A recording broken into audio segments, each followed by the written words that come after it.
الحلقة 16 من برنامج بسمة عمل. القرارات المصيرية اللي ما ينفعش تتاخد وانت تايه. في قرارات عادية طبيعية بنعملها كل يوم، زي تغيير مورد أو عرض العميل أو خصم أو موظف يستقيل. لكن خلي بالك، في نوع تاني من القرارات، قرارات بتحط حياتك على مفترق طرق. احنا بنسميها قرارات مصيرية، زي أكمل في المشروع ده ولا أغير المجال، أفتح فرع جديد ولا استنى، أشيل شريك ولا أكمل معاه بالعافية، أبيع ولا قاتل شوية كمان في المشروع. القرارات دي لها قانون خطير، كل ما اتأخرت فيها بتتحول من قرار لعبء.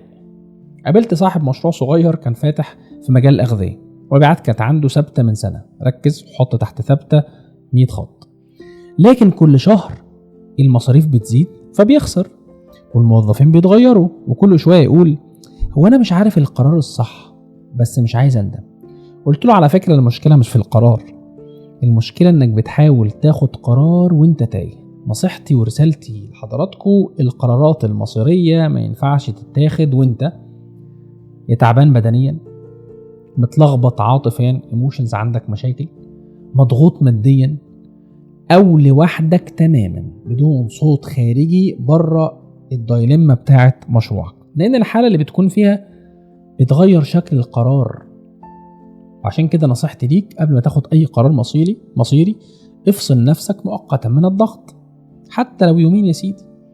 اكتب السيناريوهات كلها من غير ولا تهويل ولا تجميل. استشير حد بيفهم وبيراعيك على المستوى الشخصي مش بس الأرقام. اسأل نفسك سؤال واحد، لو قررت ده النهاردة هرتاح ولا هم هيزيد؟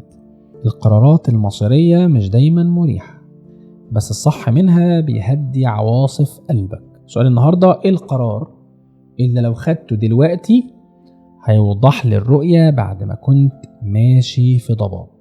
أشوفكم إن شاء الله في بسمة عمل جديدة.